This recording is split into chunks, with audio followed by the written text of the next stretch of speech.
মাঝে মাঝে ভাবি কিছু মানুষের সাথে জীবনে চলার পথে পরিচয় হয় আর সাহায্যও করা হয়, নিজের তরফ থেকে সাহায্য করা হয়, কিন্তু কিছু কিছু মানুষ এত রুড, এত বেশি খারাপ থাকে যেটা বলার বাহিরে। কাউকে না বলে কোনো কিছু করে ফেলা, বা তার জিনিস কিন্তু তাকে আমি জিজ্ঞাসা করলাম না, বাস করে ফেললাম। একবার কষ্ট করে একটু জিজ্ঞাসা করতেও খুব কষ্ট লাগে, বাট করে ফেললাম।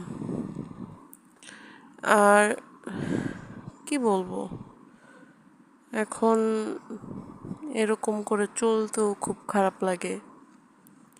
আর দেখা যায় আমি তাকে অনেক হেল্প করছি, যে কোনো কিছুতে, কোনো কিছু এসে দরকার ওটাতে হেল্প করছি, কিন্তু এখন বা কোনো কিছুতে হেল্প করার পর সেই মানুষের কাছ থেকে কোনো কিছু তোমার ধরে ওটা খুলে চেঞ্জ করে ফেললো বা খুলে রেখে দিল, বাট জিজ্ঞাসা করার কোনো প্রয়োজন মনে করলো না। মানে মানুষরা এত রুড, এত বেশি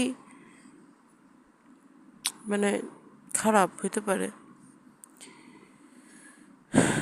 আল্লাহ আমাকে ধৈর্য দাও, আমাকে শক্তি দাও, ধৈর্য দাও, আমাকে ধৈর্য দান করো। আর এমন জীবনে চলার পথে কত রকমের মানুষের সাথে পরিচয় হচ্ছে, মানে একটা ভালো চেহারার একটা ভালো মুখোশ পরে থাকে, কিন্তু ভিতরটা আসলে ভালো না। যাই হোক, আল্লাহ ধৈর্য দাও।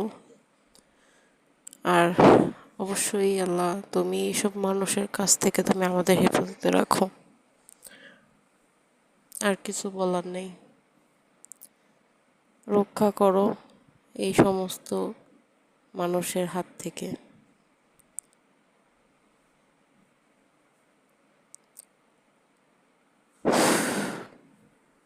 আর একটা কথাই বলবো, যে অনেক রুড আর অনেক স্বার্থপর মানুষদের সাহায্য করার পর যখন মানুষের একটা স্বার্থ থাকে, স্বার্থ ফুরায় যায়, তখন ওই সব মানুষরা কখনো পরের মানে যে মানুষরা একটা সময় হেল্প করছে বা ই করছে এটা ভুলে যায়, মনে রাখে না।